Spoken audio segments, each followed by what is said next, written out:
광화문 집회 참석도 이후 동선도 숨긴 충북 127번 확진 환자 때문에 7명이 더 감염됐다는 최종 역학조사 결과가 나왔습니다. 청주시는 구상권 청구에 오락가락하고 있습니다.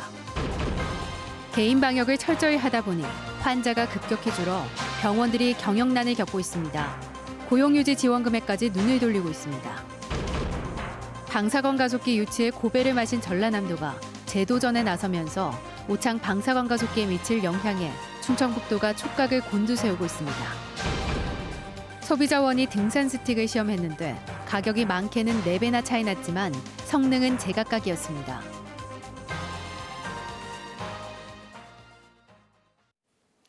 여러분 안녕하십니까? 계속해서 충북 지역 뉴스입니다. 지난 8월 광화문 집회 참석 사실을 숨긴 뒤 확진돼 고발당한 충북 127번 확진 환자 때문에 추가로 7명이 더 감염됐다는 최종 역학조사 결과가 나왔습니다. 당초 이 확진자에 대해 단호하게 구상권을 청구하겠다던 청주시는 한 달 새 입장을 바꾸는 등 오락가락하고 있습니다. 이재욱 기자입니다. 지금까지 충북 127번 확진자로부터 감염된 것으로 추정되는 사람은 가족 등 도내 6명, 대전 1명까지 모두 7명입니다. 127번 확진자 70대 A씨는 광복절 광화문 집회에 참석했지만 전수조사 행정명령을 어기고 확진돼 고발당했고 경찰 조사를 받고 있습니다. A씨는 그동안 역학조사를 받으면서 병원 입원 사실도 숨기는 등 방역당국에 애를 먹게 했습니다. 충청북도는 심층조사 끝에 A씨를 본인 포함 8명 연쇄 감염의 지표 확진자, 즉 최초 확진자로 최종 결론 냈습니다. 관련 확진자들의 휴대폰 GPS 기록과 카드 사용 내역, 의무 기록 등을 모두 분석했지만 다른 감염원이 발견되지 않았다고 밝혔습니다. 이제 감염원은 명확해졌지만 A씨에 대한 구상권 청구 여부는 아직 불투명합니다. 당초 A씨로 인한 감염이 확인되면 검사비와 치료비 등 관련 비용에 대해 단호하게 구상권을 청구하겠다던 청주시. 그들의 감염이 59번 확진자에 의한 감염으로 확인될 경우 검사, 치료비 등 재반 비용에 대해 구상권도 청구할 방침입니다. 지금은 중앙정부와의 조율, 법률 검토 절차 등 시간이 필요하다며 오락가락하는 모습입니다. 고발은 했지만 저희가 그 구상권 청구 이런 거는 아직은 계속 파악을 하고 있는 단계고.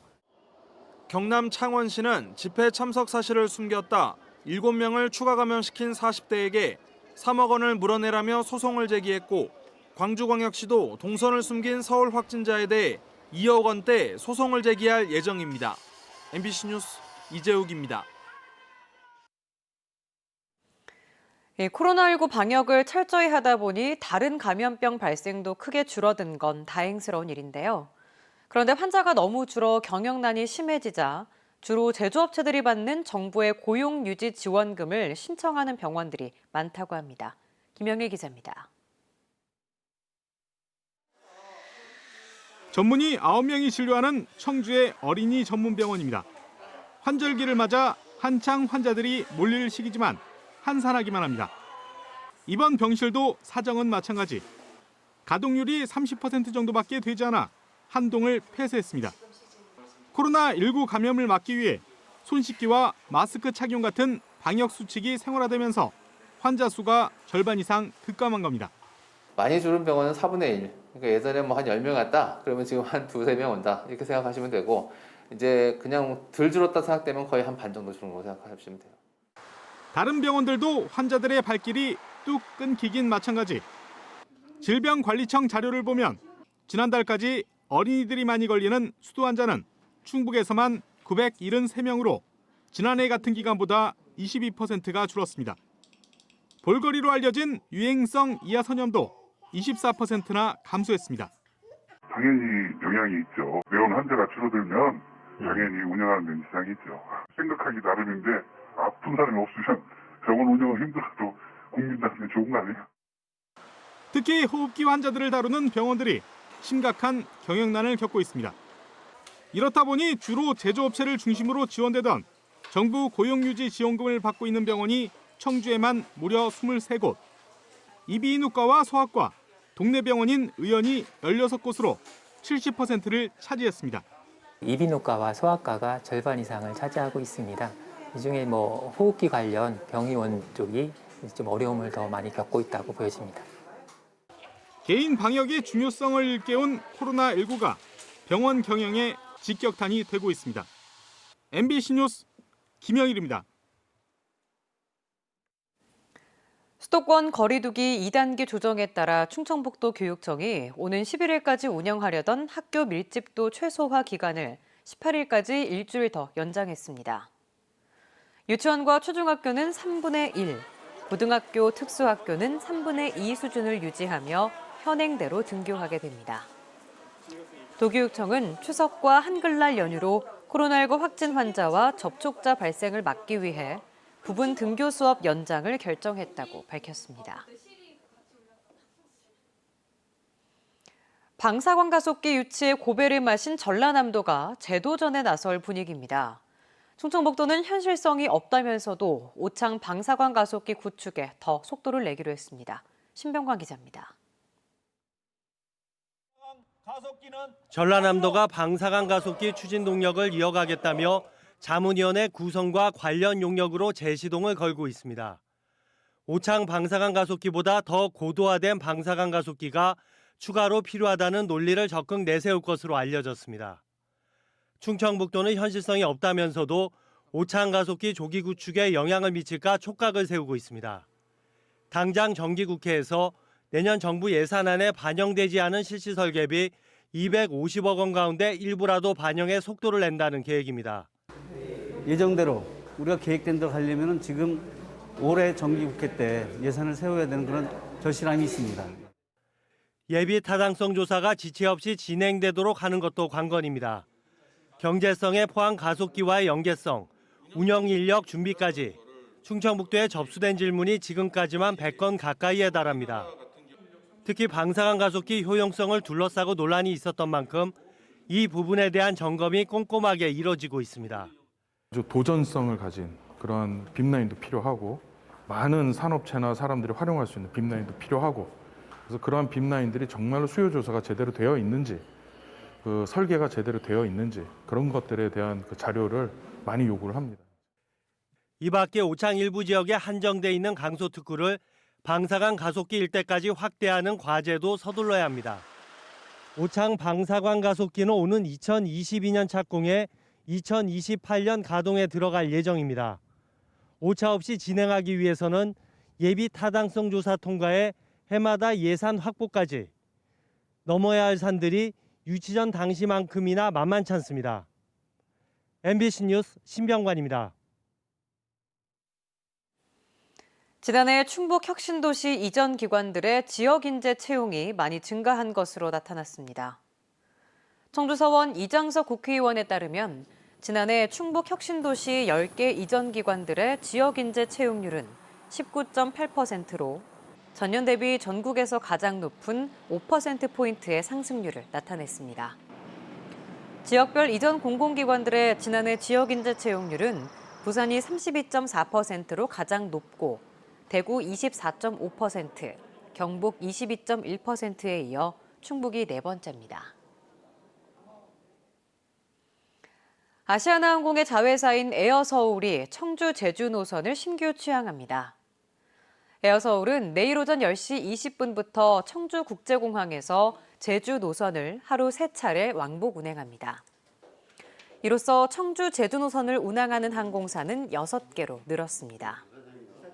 에어서울은 청주시와 업무 협약을 체결하고 청주 지역 관광객 유치 활성화를 위해서도 힘을 보태기로 했습니다. 단풍이 드는 가을은 산행하기 좋은 계절이지만 늘어나는 등산객들만큼 사고가 가장 잦은 때이기도 합니다. 조금 더 안전한 산행을 위해 장갑이나 등산 스틱을 쓰기도 하는데요. 한국소비자원이 등산 스틱 성능을 시험해봤습니다. 이지영 기자입니다.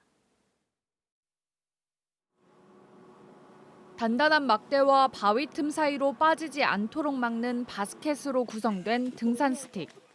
한국소비자원이 소비자가 많이 쓰는 13개 제품을 비교 시험해봤습니다.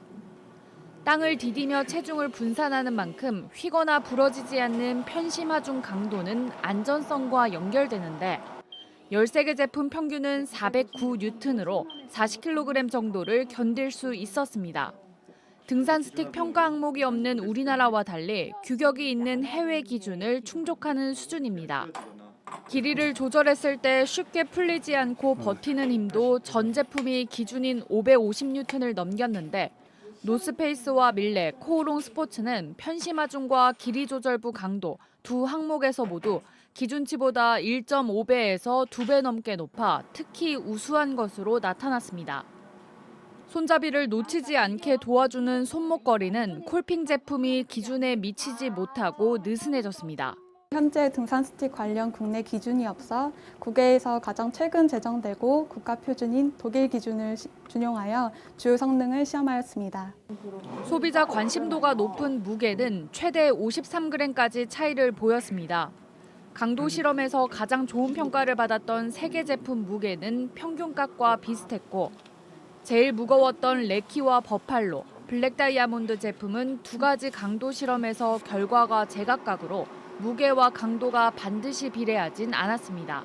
길이 조절부가 잠금 방식이 회전 방식과 레버 방식이 있었습니다. 이번 시험 결과 레버 방식 제품이 회전 방식 제품보다는 조금 더 무거운 것으로 확인되었습니다. 소비자원은 3만 원대에서 13만 원까지 제품별 가격 차이가 4배가 넘는 만큼 성능과 내구성, 구성품 등을 종합해 판단할 것을 당부했습니다. MBC 뉴스 이지연입니다. 충북 중북부 지역 국도터널과 지하차도에 대한 대청소가 오는 12일부터 나흘 동안 진행돼 차량 통행이 부분 통제됩니다.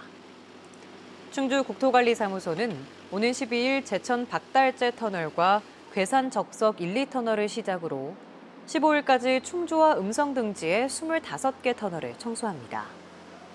13일에는 단양 지하차도와 제천 고명 지하차도를 청소합니다.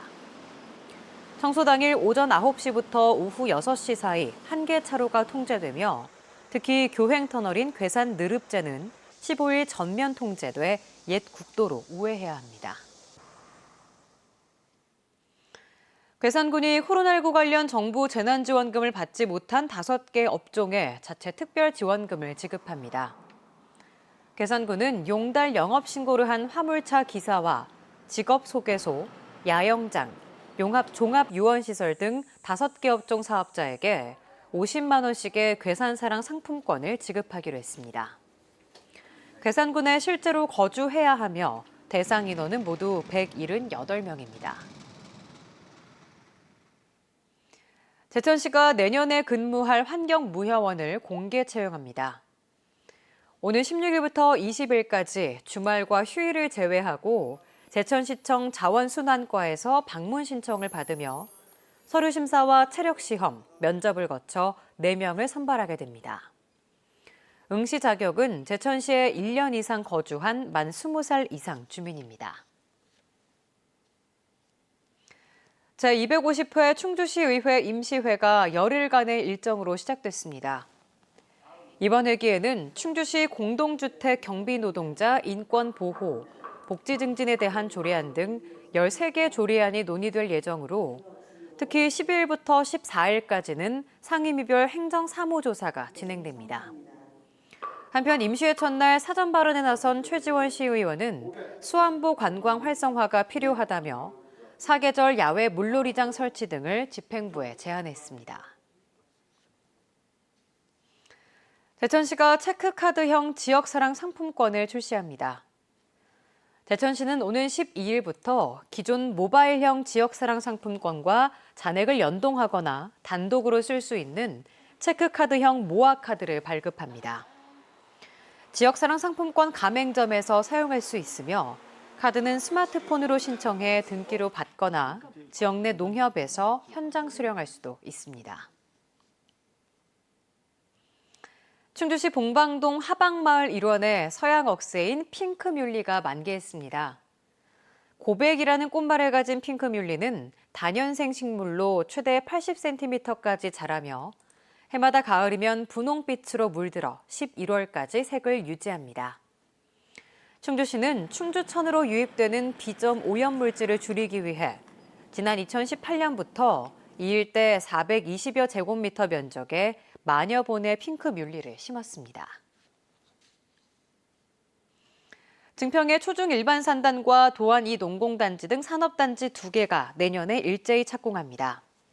증평구는 내년도 주요 업무 보고에서 증평읍 초중리 68만 제곱미터 규모의 초중 일반 산단과 도안면 일대 13만 제곱미터 규모의 도안 2 농공단지를 각각 민간 개발 방식으로 내년에 착공한다는 계획을 발표했습니다. 충북 지역 뉴스였습니다. 고맙습니다.